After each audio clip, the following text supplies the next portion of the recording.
Hello everyone, আসসালামু আলাইকুম। আমি হচ্ছে রহমান, আপনাদের সবাই স্বাগত জানাচ্ছি আজকের লেকচার ভিডিওতে। আজকে আমরা দেখব প্যাটার্ন রেকগনিশনের Bayesian classifier and its variants.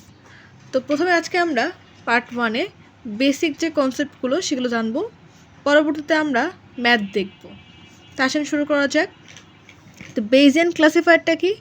A Bayesian classifier is a statistical classifier that assign a data sample to a class based on probability theory।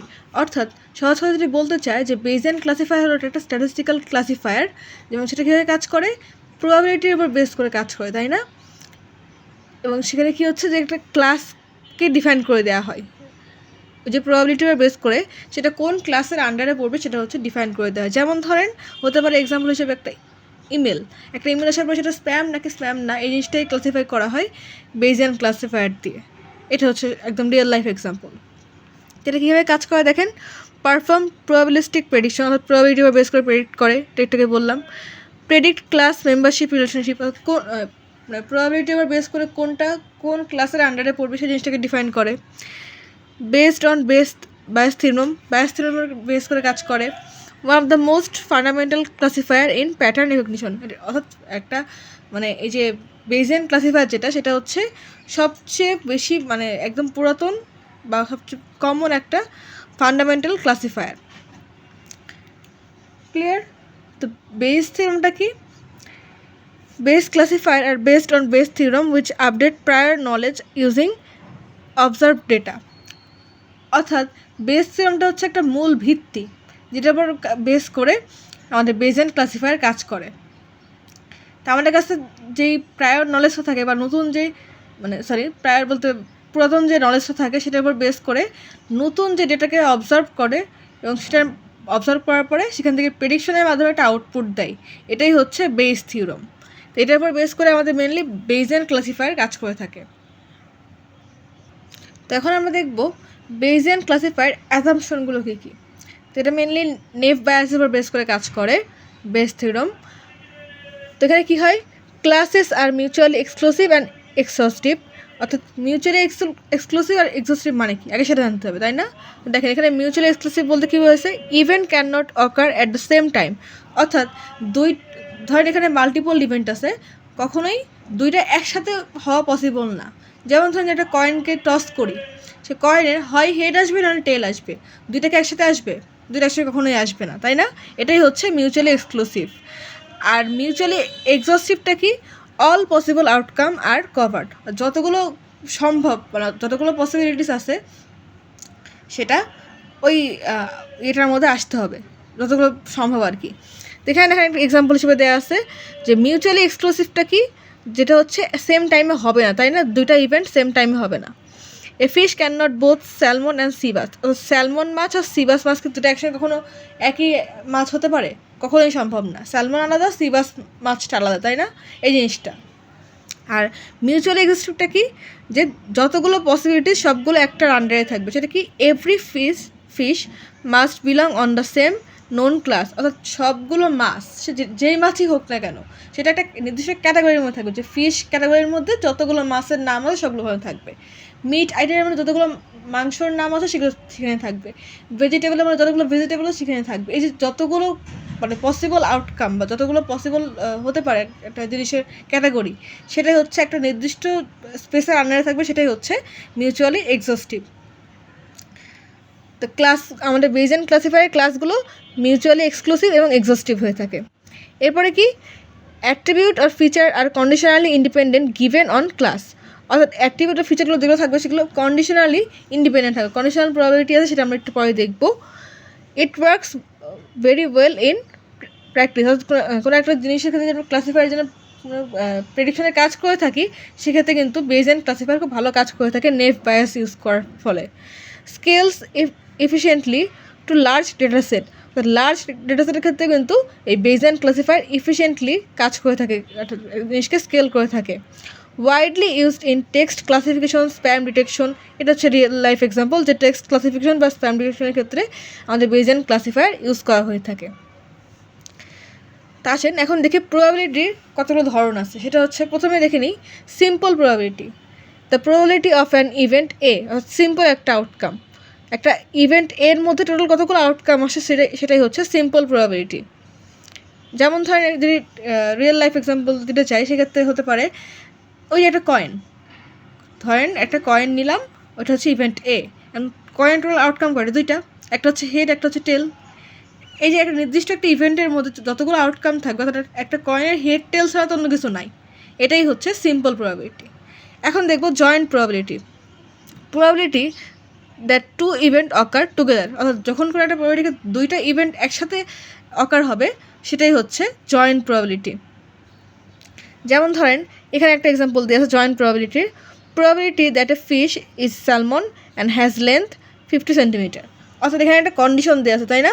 কন্ডিশনটা কি, যে আমাদের যদি সেই মাছটা স্যালমন হয়ে থাকে এবং সেই সাথে সেই মাছটার লেন্থ যদি 50 সেন্টিমিটার হয়ে থাকে, তাহলে সেটাকে আমরা নিব। দেখেন এখানে যদি একটা কন্ডিশনের ব্রেক হয় তাহলে আমরা সেই মাছটাকে নিব না। অর্থাৎ এখানে যদি স্যালমন না হয় সিবাস হয়, তাহলে তো হলোই না, মাছটাই তো হলো না। আবার লেন্থ যদি 50 সেন্টিমিটার না হয়ে 25 সেন্টিমিটার হয় বা 70 সেন্টিমিটার হয়, সেক্ষেত্রে কিন্তু আমরা ওই মাছটাকে নিব না। আমাদের এক্স্যাক্ট মাছটা স্যালমনই হতে হবে এবং তার লেন্থ 50 সেন্টিমিটারই হতে হবে। এই দুইটা কন্ডিশন একসাথে কাজ করছে, এটাই হচ্ছে জয়েন্ট প্রবাবিলিটি। ক্লিয়ার? এখন আমরা দেখব কন্ডিশনাল প্রবাবিলিটি। তো কন্ডিশনাল প্রবাবিলিটির সূত্রটা কি, probability of A given B, অর্থাৎ এ যদি অকার হয় প্রবাবিলিটি বি, মানে ক্লাস এ যদি অকার হয় বি হওয়ার প্রবাবিলিটি হচ্ছে probability of A intersect B divide by probability B, মানে বি ক্লাস আর এ ক্লাস, ঠিক আছে? এ বি বলতে আর কনফিউজড হয়েন না, এটা হচ্ছে কন্ডিশনাল প্রবাবিলিটি। কিন্তু বেস থিওরেমের জন্য কন্ডিশনাল প্রবাবিলিটি হচ্ছে এইটা। যদি আমাদের মানে ক্লাস এ দিয়ে থাকে তাহলে ক্লাস বি হওয়া মানে অকার হওয়ার প্রবাবিলিটিটা হচ্ছে probability of B given A into probability of A divide by probability of B. এটা হচ্ছে আমাদের কন্ডিশনাল প্রবাবিলিটি বেইজিয়ান থিওরেমের ক্ষেত্রে ইউজ করা হয়ে থাকে। বাট নর্মাল কন্ডিশনাল প্রবাবিলিটি বলে আপনারা এটা ইউজ করবেন, বেইজিয়ান কথাটা উল্লেখ থাকলে এটাকে ইউজ করতে হবে। তো আগে কনফিউজ হওয়ার কিছু নাই, এই এক্সাম্পলটা দিয়ে আমরা ম্যাথ দেখব পরবর্তীতে। তো দেখেন এটা ছিল মানে কি বেস থিওরেমের কন্ডিশনাল প্রবাবিলিটি, তাই না? তো এটার বেসিক যে আমাদের স্লাইডে বা বইয়ে থাকে সেটা হচ্ছে এরকমভাবে সিম্পল ফর্মেট আর কি। তো আমরা এখানে এক্সকে এ এক্সকে বি ধরছি আর ডাব্লু1 আইকে এ ধরছি, ঠিক আছে? তো কনফিউজড হবেন না এখানে। তো এই যে এই সূত্রটা যে এইটা সেমটাই, জাস্ট এ আর বির বদলে এর বদলে ডাব্লু আই আর বি এর বদলে এক্স আসছে, বাকি সব সেম। তো এটা কেন দেখাচ্ছি, কারণটা হচ্ছে আমাদের সিটিতে কিন্তু এরকম টাইপের একটা কোশ্চেন আসছিল যে বেইজিয়ান কন্ডিশনাল প্রবাবিলিটিটা সূত্রটা লিখতে হয়েছে এবং সেখান থেকে ওই যে কন্ডিশনাল প্রবাবিলিটির যে টার্মগুলো ইউজ করা হয়েছে সেগুলো কোন কোন টার্ম কোন ক্ষেত্রে ইউজ করা হয়েছে এবং সেই টার্মগুলোর নাম কি সেগুলোকে আমাদেরকে ডিনোট করতে হয়েছে। এই জন্যই হচ্ছে জিনিসটা দেখাচ্ছি, এই জিনিসটা কিন্তু ইম্পর্টেন্ট, এক্সামে আসতে পারে। তাহলে এ আর বি কি, এ হচ্ছে এই যে আমি এটাতে বোঝাই তাহলে বুঝতে সুবিধা হবে, এটা তো আমরা এটাকে দেখে আসলাম যে বেইজিয়ান ক্লাসিফায়ার কন্ডিশনাল প্রবাবিলিটি। তো এখানে এ বলতে কী হচ্ছে, এ হচ্ছে ক্লাস আর বি হচ্ছে ফিচার ভেক্টর। প্রবাবিলিটি অফ এটা কি, প্রবাবিলিটি অফ এ হচ্ছে প্রায়র প্রবাবিলিটি, অর্থাৎ যেটা হচ্ছে আমরা প্রাইমারিলি অবজার্ভ করে থাকি সেইটা।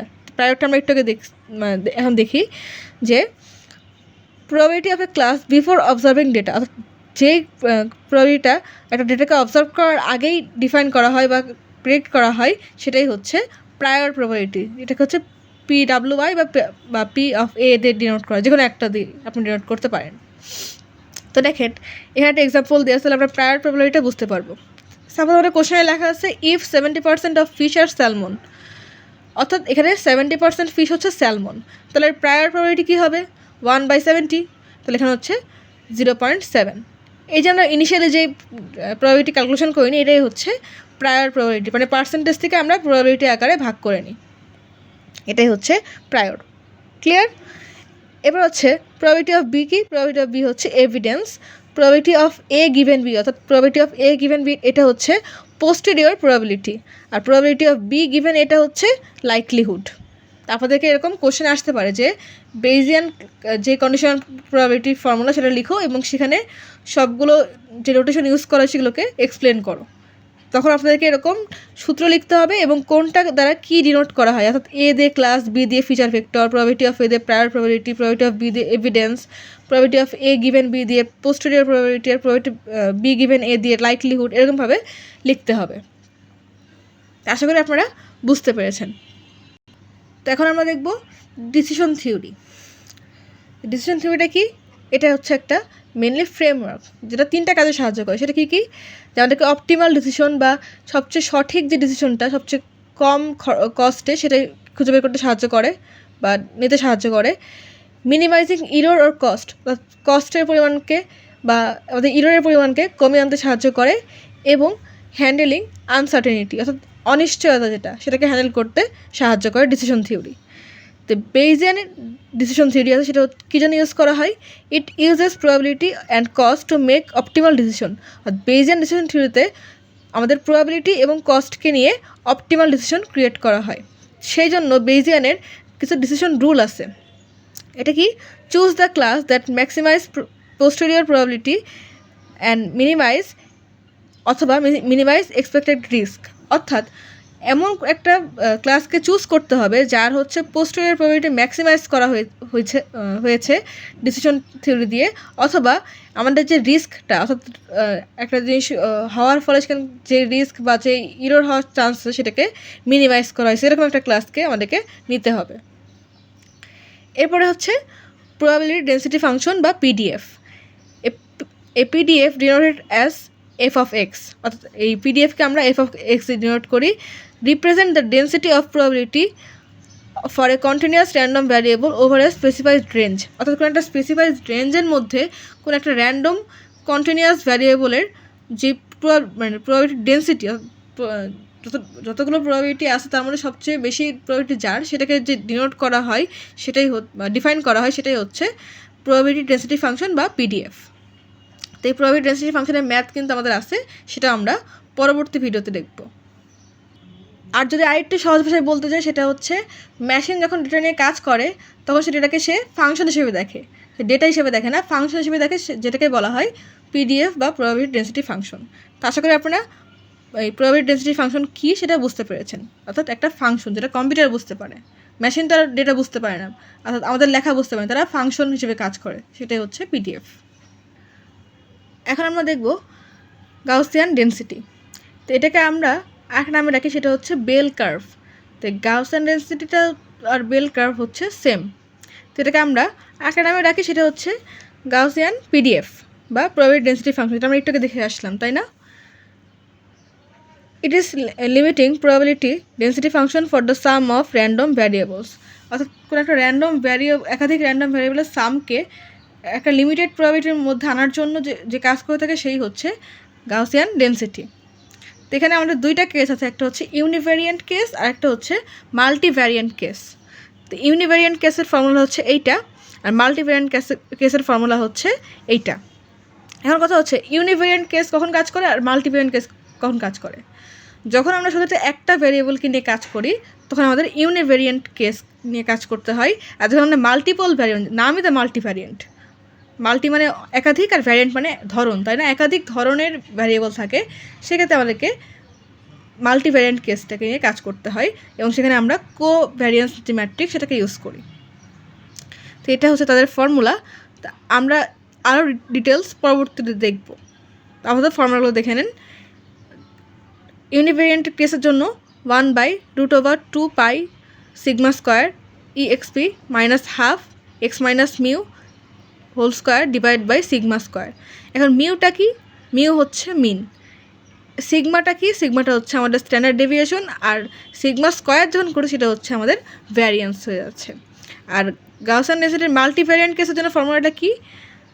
যে P of X is equal to 1/2 pi d/2 সামেশনের মোড করতে হবে, সেটার হাফ করতে হবে পাওয়ারে EXP minus half x minus mu power T সামেশনের ইনভার্স x মাইনাস মিউ।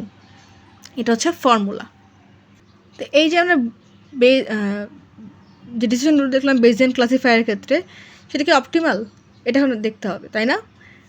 যদি আমাদের probability of W1 given x বড় হয় প্রবাবিলিটি অফ W2 গিভেন এক্সের তুলনায়, তাহলে আমরা W1কে নিব, এবং আর যদি এই কন্ডিশন ট্রু না হয় সেক্ষেত্রে আমরা W2কে নিব। কারণ W1 W2 কি? সেটা হচ্ছে আমাদের ক্লাস, তাই না? ক্লাস অর লেভেল, যেটা আমরা একটুকে দেখে আসছিলাম যে W1 বা WI দিয়ে মেনলি একে ডিনোট করা হয়, যেটা আমরা এই যে দেখেন একটু যদি দেখাই, এই যে এখানে ডাব্লু আইয়ের জায়গায় আমরা W1 W2 লিখতে পারি। তো ডাব্লু আইকে কী ডিনোট করা হয়েছে, ডাব্লু আই হচ্ছে আমাদের এ, তাই না? আর এক্সটা হচ্ছে বি, তাহলে একে দিয়ে কী ডিনোট করা হয়েছে, প্রায়র প্রবাবিলিটি। আর পুরোটা হচ্ছে কি, পুরোটা হচ্ছে আমাদের পোস্টেরিয়র প্রবাবিলিটি, তাই না? এটাই হচ্ছে এখানে দেখানো হয়েছে। দেখেন, তো যদি আমাদের এইটা মানে W1 বড় হয় তাহলে আমরা W1কে নিব, আর যদি W2 বড় হয় তাকে W2কে নিব, যেটা বড় হবে সেটাকে নিব। কারণ ম্যাক্সিমাম ভ্যালুতে ইরর কম থাকে আর মিনিমাম ভ্যালুতে ইরর বেশি থাকে, এটাই কারণে আমরা ম্যাক্সিমাম ভ্যালুকে সবসময় নিব। ইররের ক্ষেত্রে কী হবে, জাস্ট উল্টা। যদি আমাদের এইটা বড় হয় তাহলে এটাকে নিব, আর যদি এটা বড় হয় মানে W1 বড় হলে W2কে নেব, W2 বড় হলে W1কে নিব। এটা কিন্তু মনে রাখবেন।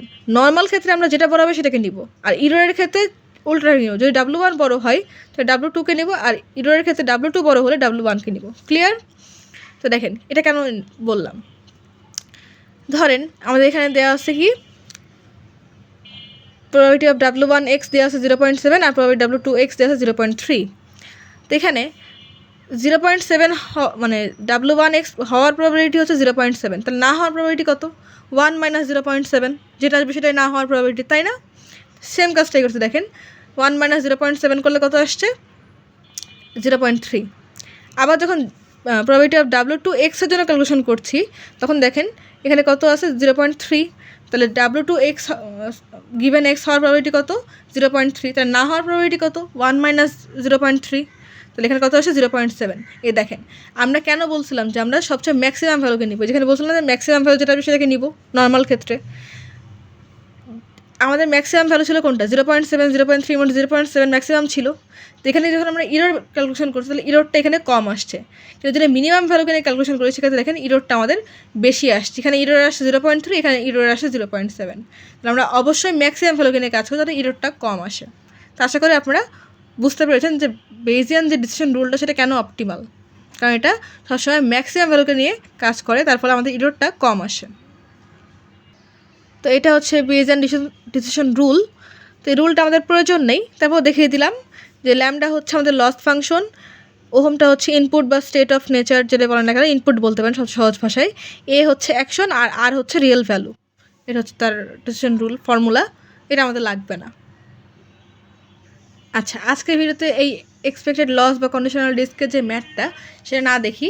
তো আজকে ভিডিওটা আমি এখানে শেষ করছি। পরবর্তী যে পার্ট 2তে সেখানে আমরা এই ম্যাথটা দেখব, গাউসিয়ান ডেনসিটির যেই ইয়েটা মানে ফর্মুলার প্রপার্টিসগুলো এবং যেই প্রুফগুলো সেগুলো দেখব, এবং 3টা কেস যেটা হচ্ছে আমাদের এক্সামের জন্য সবচেয়ে ইম্পর্ট্যান্ট বেশি, সেই 3টা কেসের মধ্যে যখন একটা কেস আপনার আসবেই সেটা দেখব। তো পরবর্তী ভিডিও দেখার আমন্ত্রণ রইল। চ্যানেলটাকে সাবস্ক্রাইব করেন, চ্যানেলকে প্লিজ সাবস্ক্রাইব করবেন, ভিডিওতে লাইক করবেন, কমেন্ট করবেন, শেয়ার করবেন। আজকের মতন এই পর্যন্তই। পার্ট 2 দেখার আমন্ত্রণ জানিয়ে আমি এখন বিদায় নিচ্ছি। আজকের মতন আল্লাহ হাফেজ।